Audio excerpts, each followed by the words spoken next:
Hello there and welcome to the Talking City podcast, the Manchester City podcast from the Manchester Evening News. We've not got Dan today, so I'm afraid you've got to put up with me. My name's Joe Bray and I'm happy to be joined by Siman Bajkowski. Simon, how are you doing? Yeah, good, Joe. Don't do yourself down. We're better off without Dan. I don't think I've got the energy that Dan has sometimes, but I will do my best because we've got plenty to talk about after Manchester City beat Chelsea last night. And it was one of those games that I think I was saying beforehand, I didn't know which way it was going to go. City weren't great against Everton.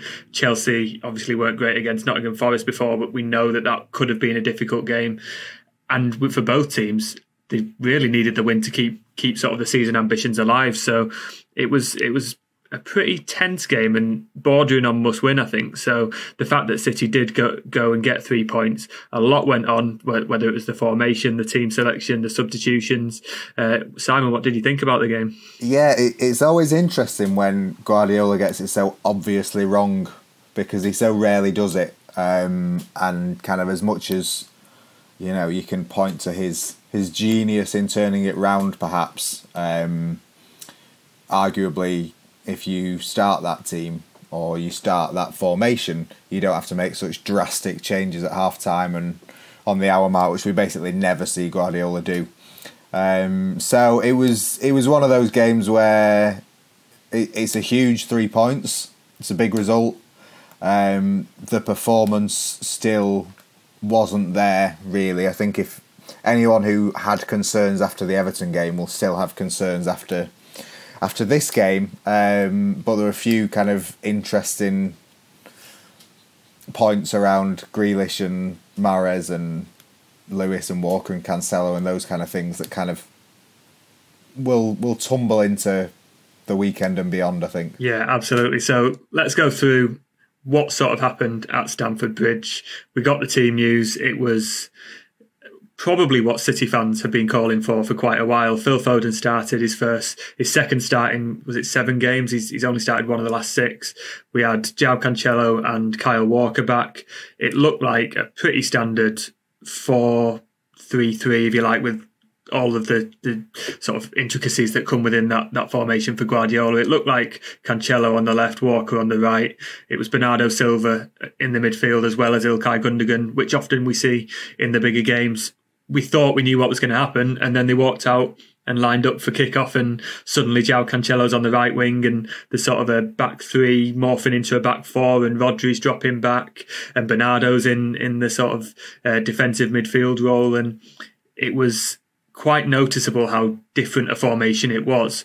And Guardiola did say after the game that he thought, right, okay, we thought there was going to be more space for Cancelo, but it turned out that there wasn't. Phil Foden was isolated on the other side. I think it got to about 20 minutes and Sky Sports were saying Erling Haaland has had no touches of the ball, which isn't always a problem, but it showed how sort of disjointed that City formation was. And then at half-time, obviously, it was sort of an admission that didn't work because Cancelo and Walker come off, Rico Lewis and Akanji. I've written about this morning. Akanji, of course, he did. Yeah. So it was this formation we've seen in the last 2 games, basically. So, what was it as simple as that? Was it just an admission that that formation had simply not worked? I think it was ultimately, but I think it was also down to the players. You know, Pep said he felt sorry for Cancelo in the first half playing in that right wing position, but you know, every touch or second touch Cancelo seemed to have went to a Chelsea player. He looked like someone who hasn't played much football in the last month.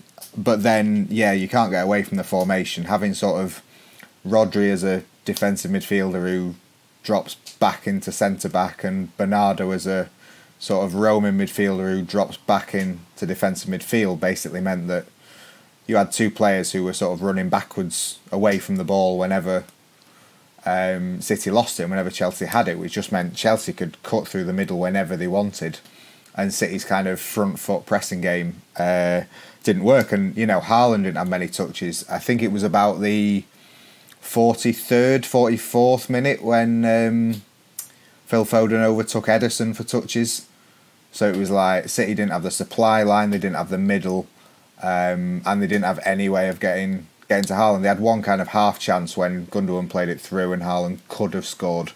But they were completely outplayed in the first half. There was kind of one 10-minute spell where they had 24% possession, which is about as un-City as you can get. So, it was one of those games where you thought, well, he needs changes at half-time, but we've been here plenty of times and he hasn't made changes at half-time. But also, interestingly, I kind of thought, well, there was no reason why he couldn't have kept Cancelo and Walker on, but moved them back into that lineup that you said everyone was expecting. So it was kind of admission that the formation didn't work, but at the same time, there was a reason why he brought on Lewis and Akanji when he could have left Cancelo and Walker on.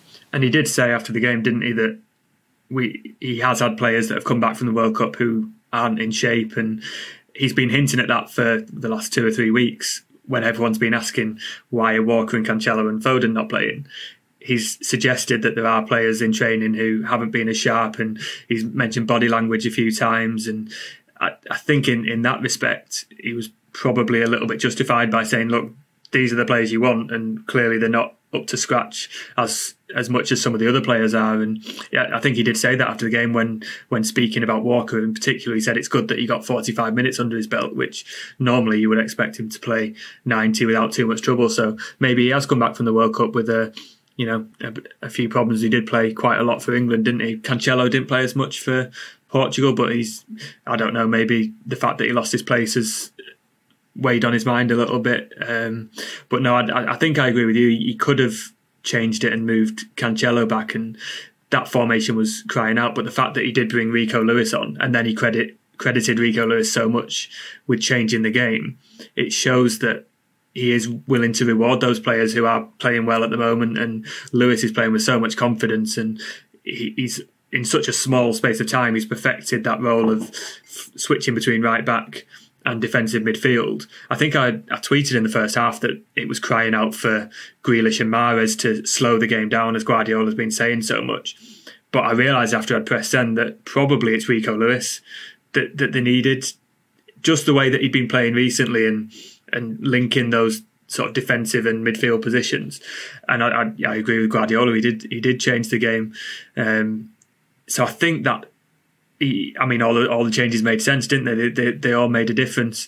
Were you surprised not to see Grealish and Mahrez on earlier? Because Foden, as we said, wasn't really getting into the game. He wasn't really getting a touch. And as we saw when they did come on, they did make an immediate difference. I think kind of Foden deserved the chance to play with kind of the better version of City. And also it would have sort of been more of a story had he hooked Foden at half-time. This player that he's like barely used for ages, and then the one time he does play him, he says, nope, you're my first change off, not having you. Whereas the time he got was a bit better. It kind of... It's funny because it was crying out for Grealish and Mahrez, but at the same time, Grealish said afterwards that Guardiola told him to go on and be aggressive. And he might have said that against Everton and they just didn't do it, or they might not have been told to do it against Everton. But there was no aggression from either Grealish or Mahrez against Everton, and that's why everyone's been crying out for Foden, because when he came on against Everton, he provided some impetus. He ran into the box, he ran at defenders, and Grealish and Mahrez simply didn't do that. They were there, as Guardiola said, for the extra passes. So as much as kind of it was like vindication of Guardiola playing Grealish and Mahrez, it was, they did something different to what they have been doing, and that is the side you want to see from them. Maybe it's not always the game plan, maybe you can't always do it, but not only did they come on and change the game, but they changed the way that they have been playing, and looked all the better for it. Everyone wants to see that Jack Grealish running in possession, and maybe coming on as a substitute is the better use of him, because legs will be tired. We saw that Gareth Southgate used him like that in England, with Southgate kind of not, using his substitutes as kind of finishers rather than players not good enough to make the 11. So that was kind of an interesting subplot to a subplot as well. And I've forgotten what you originally said to set me off down this rabbit hole. But it was a very interesting night for City. I think that's right. There's so many talking points, isn't there? And things that we weren't expecting to happen. And I've just written a piece saying that Guardiola basically gave the City fans what they wanted, which was Foden to start and a bit more of an attacking lineup in a bigger game.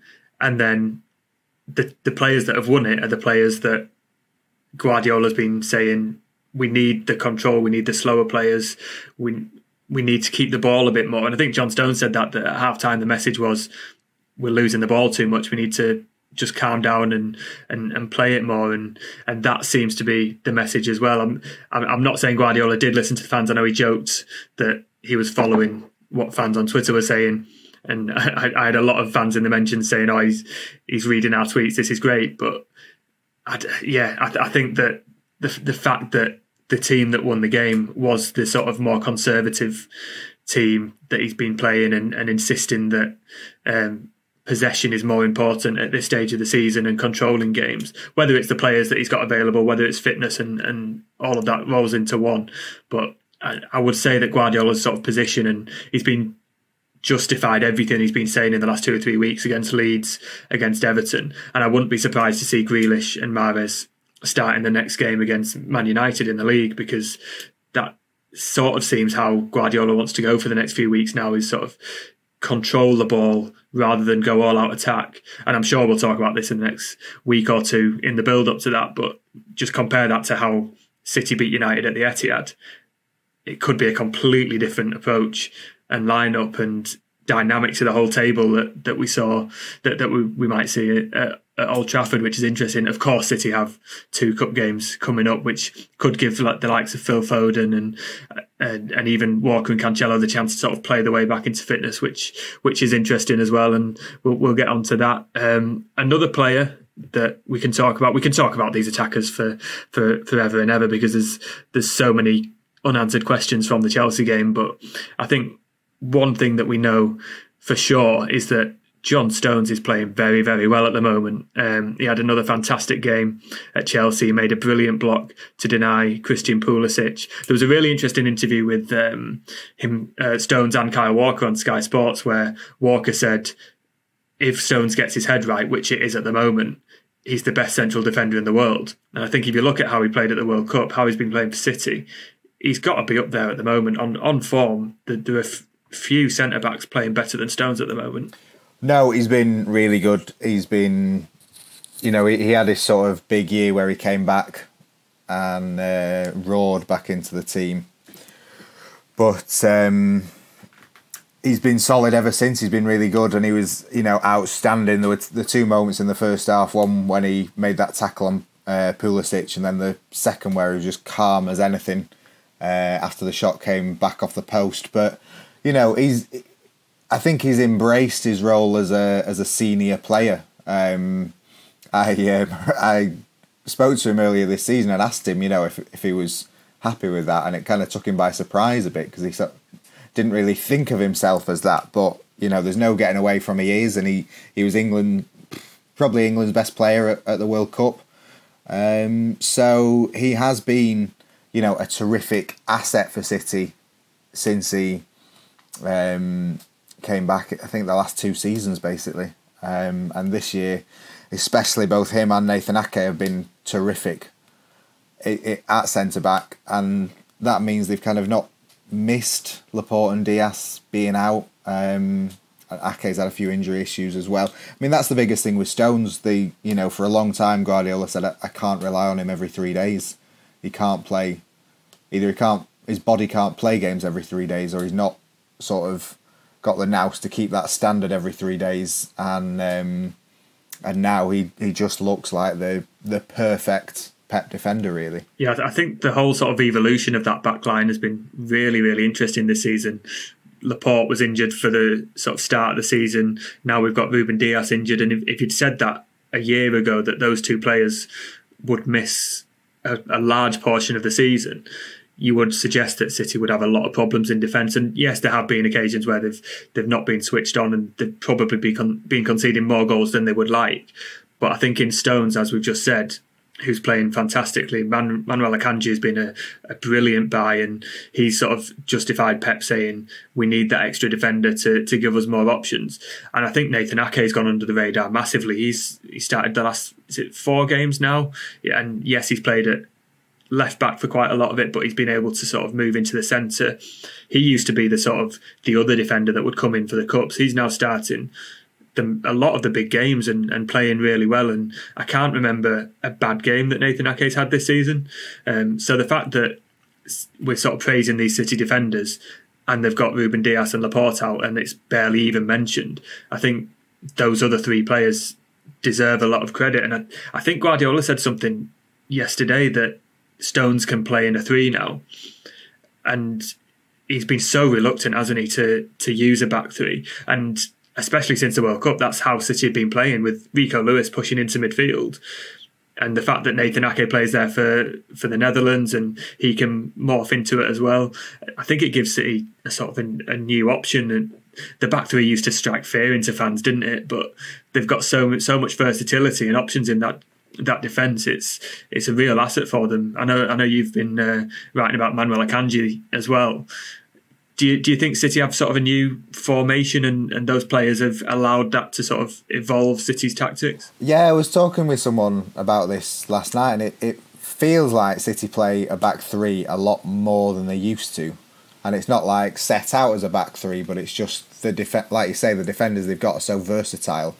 It's quite funny that Chelsea wouldn't pay 50 million for Nathan Ake, and then paid, 62 for Cucurella, who they trumpeted as, he can play multiple positions. And it's like, well, Ake can play centre-back and left-back, and on the evidence of this season, he can play him a whole lot better than Cucurella can. So, kind of a double mistake from Chelsea there. But, I don't think many attacking players at City can say they've sort of been in form this season, but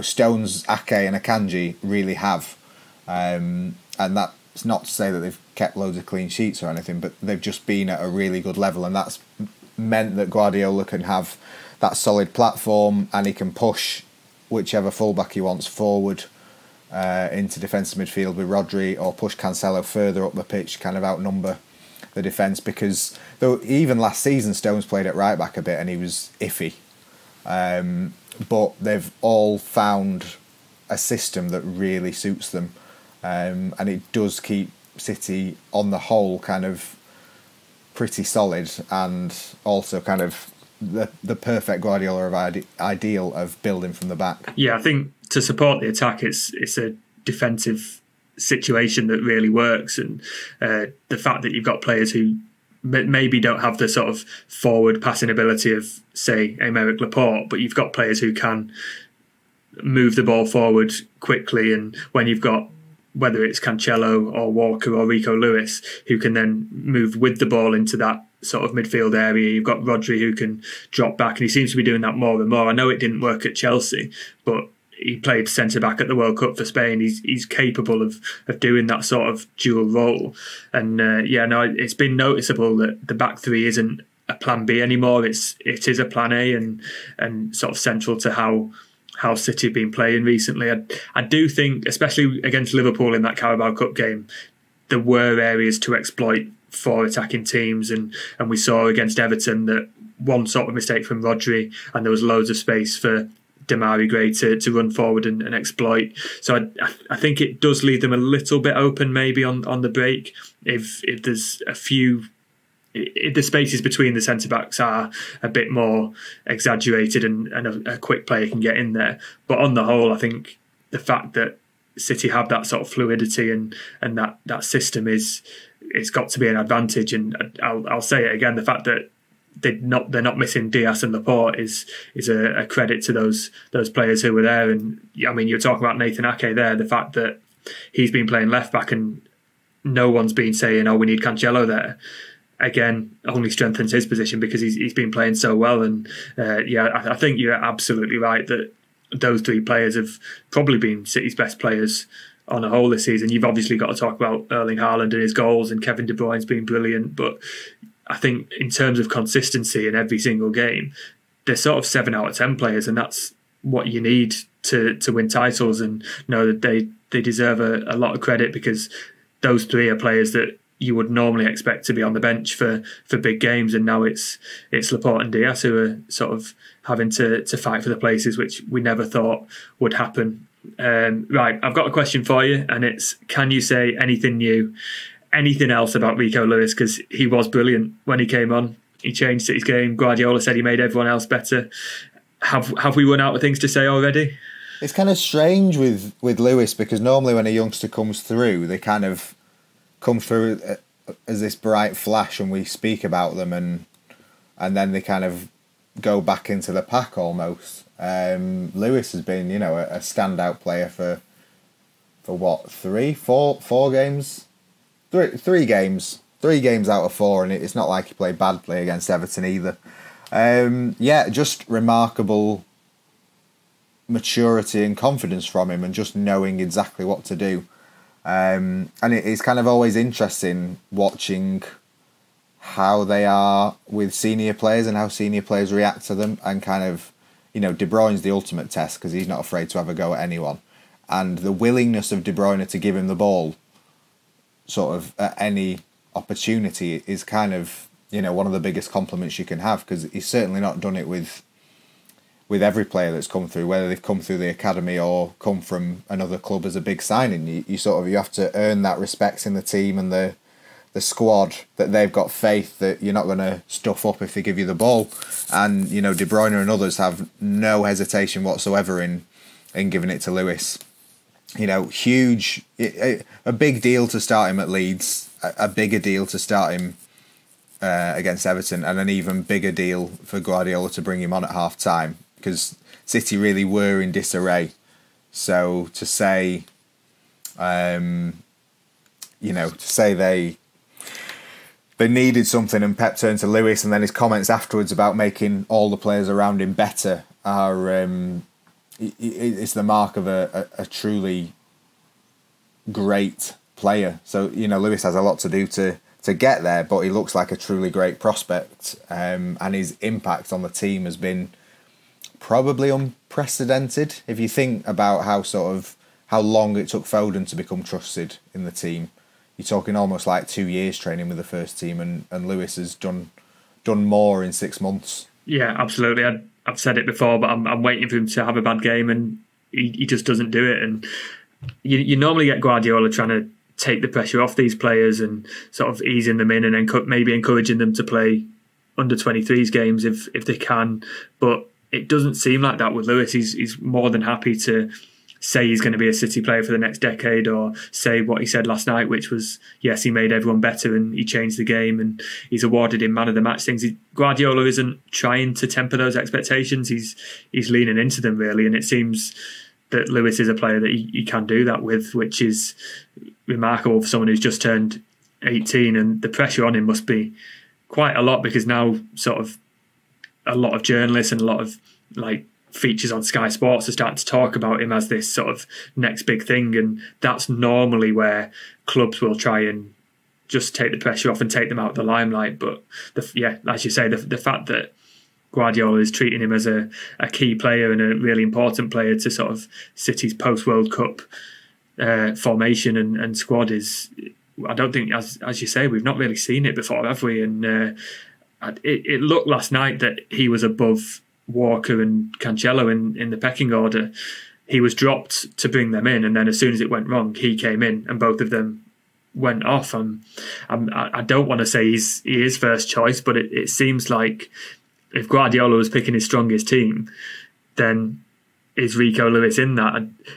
I'm reluctant to get into a sort of what is City's strongest team, because I think we could be here for hours, but I don't know. Is Rico Lewis there? Could he start the derby, for example? Yeah. I think he definitely could. He certainly is giving Guardiola the control that he wants. And also, I guess, he's an unknown, or more of an unknown prospect for opposition. So it's harder for them to know what he's going to do. And he's played in some big games this season. Probably the biggest was the friendly against Barcelona, where it was a friendly, but it was still kind of 90,000 people at the new camp, and he just looked like it was like he was playing on his local park. So going into the derby is not going to faze him at all. I kind of thought for Chelsea you would need the experience of Walker and Cancelo, and I think it would be harsh to say that they messed up that because they were put in sort of uncomfortable positions by the manager. But there's no doubt that Lewis came out of Stamford Bridge looking better than they did. So it's kind of on them in the next 2 games and the next 10 days of training to show that they should be the option for United. So it's again, we're in like just territory that we're not used to with Guardiola, because he's always so cautious with youngsters, but he's just chucked Lewis in. And I think he said before the Chelsea game, he sort of said we need Kyle Walker, we can't just rely on Rico. But then he said, but then again, you can put loads of pressure on Rico because he can take it. So I think we'll see plenty of him in the second half of the season, and it is nice to have that kind of rotation option for Walker and Cancelo. But every time he starts, it will still be a big deal for quite a while, I think. Yeah, absolutely. And every time he plays well and continues to live up to these sort of high performances, we're going to continue talking about him. And we might run out of things to say, but when he's playing that well, we can't really ignore it. You've touched on it there. City have a quick turnaround before welcoming Chelsea again to the Etihad in the FA Cup. Then it's away to Southampton in the Carabao Cup. Is that an opportunity to rotate the squad?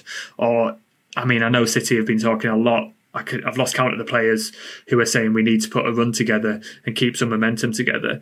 How do you think they're going to approach that Chelsea game? Could it be, let's play the strongest in form players, or is it an opportunity to give Cancelo and Walker another chance, give Foden a chance to improve on his performance against Chelsea in the league?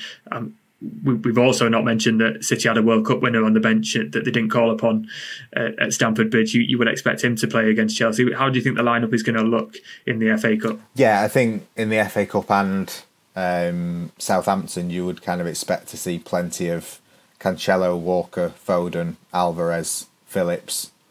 Rodri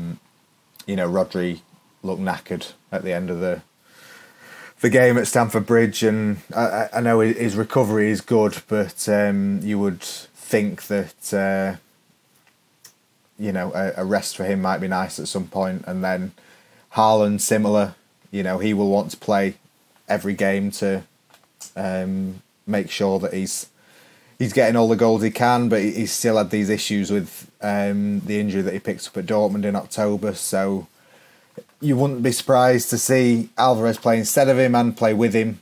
I think, Chelsea looked utterly shot by the end of last night, and they've got so many injuries, and Graham Potter doesn't seem to be massively enjoying the challenge at the minute, so he'll have a real job on his hands to kind of motivate them for the game on Sunday, having lost to them already twice. City have knocked them out of the League Cup, and they've beaten them quite comfortably in the league as well. So it's a real task for Chelsea to motivate themselves for the FA Cup game, and Southampton as well, not in wonderful form. So I think City have that bit of freedom there to be able to use those 2 games, still to play strong teams, but strong teams with players who maybe we've not seen too much of recently. Yeah, I think Phillips is a name that you mentioned there, and you would expect he'll get he's not started yet, has he? So it would be his first start if he was to play one of those games. And yeah, Rodri had cramp by the end of that game, which I think is fair, because in the first half he was popping up in central defence and also in attacking midfield. He was everywhere. I think Cole Palmer might get some games, and it might be up to him to show what young players can do. I think Lewis has sort of raised the bar in expectations. I think he's been doing absolutely fine this season, Cole Palmer, but he's sort of been doing the safe things when he's come on, and he's not really impacted games as much. He's been doing what is needed to keep the sort of play going for City, but we've not seen the sort of attacking play we saw last season where he was a bit fearless. I think he's sort of trying to take the responsibility on board. So if he can get a game and really impact the play, I think that could help him as well. Just because, especially with Lewis coming in and doing so well, people might be looking at him and saying, right, go on, what can you do then as well? But yeah, no, I would expect similar to as you've just said, a lot of rotation, maybe trying to reintegrate João Cancelo on the left-hand side. He's not really been used since really the red card against Fulham, was it, where he got caught on the wrong side and made a silly challenge. Maybe these are the times to play him back in. I think it will be interesting to see how strong he goes. And like you say, with Chelsea, they've got a lot of injuries, but they're sitting 10th in the league. They're probably not going to get top 4. They could do with an FA Cup run to just to keep things going and make a success of the season and keep the fans on side for Graham Potter. I know he was saying it doesn't rain, but it pours with injuries. And then Pulisic and Sterling went off. He's really not getting the rub of the green. But it's probably quite an important game for Chelsea, more important than it is for City, I would say. I know City like to compete on all fronts, and it will be a setback to lose in the FA Cup.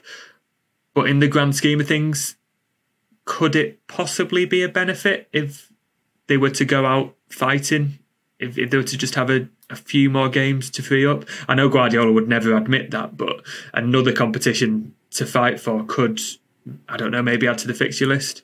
Well, how do you think they'll view that? To be honest, I think they're better off. They're better off winning, and they've kind of got this aura about them. Certainly in the league, where Arsenal drop points and suddenly Man City win, and they're closer to them. I think a City team still on for a quadruple. The longer that goes on, kind of the more feared City will be, and the more that will play to their advantage in all competitions. Not so much in the Champions League because no one bothers about reputation as much in that, but certainly domestically, every team in England is going to be thinking, how do we beat these? And they should beat Chelsea because of all the issues that you just mentioned. So it would be, I think you always want to go out of a competition knowing that you've given it everything, and fine margins have knocked you out, say. Whereas I don't think it would be fine margins if Chelsea were to beat them, because the City will start the game so far ahead of Chelsea that they should win. So no, I think it will suit City very well for this run of fixtures where they're in. They've not got the easiest games for them to have this sort of unbeatable reputation. Yeah, I'll give you that. I think that is the right answer. It's just a thought that popped into my head, and we've been sort of looking at this January fixture list, and it's big game after big game. And normally you would say Chelsea, a double header against Chelsea is very, very difficult, but we've seen City probably beat them comfortably, as you say, in the last 2 meetings in the last few weeks, and you would expect the same again. And if we were looking previously and thinking, oh well, if you go out to Chelsea, then that's fair enough because they're another big team. Maybe on the balance of play of what we've seen, as exactly you just spelled out, it would probably be a disappointing result, even if City do make a few changes and go ahead. But yeah, looking forward, if you offered Guardiola maybe another couple of days between games when it gets even more hectic in the new year, he probably wouldn't complain. It's one of those balances, isn't it? The need to keep up that winning run versus, I'm sure we will hear Guardiola complain about fixtures and days between them and all that going forward. So no, I do agree with you that City are better when they're winning, and we've heard so much of the players saying we need to put a winning run together. You can only do that by playing games, can't you? And you can't go into a game thinking we can afford to lose here because they can't. Yeah, exactly. Can I get a score prediction from you then for Chelsea in the FA Cup? I think 3-1. more open game than it was last night, I would say. What would you say? I was going to say similar to the League Cup game. I think Chelsea they'll have to play a few youngsters, won't they, because of their injury problems. And City in the end held them off and won fairly comfortably. So I'd say 2-0. And into the next round, and then on to Southampton in the cup.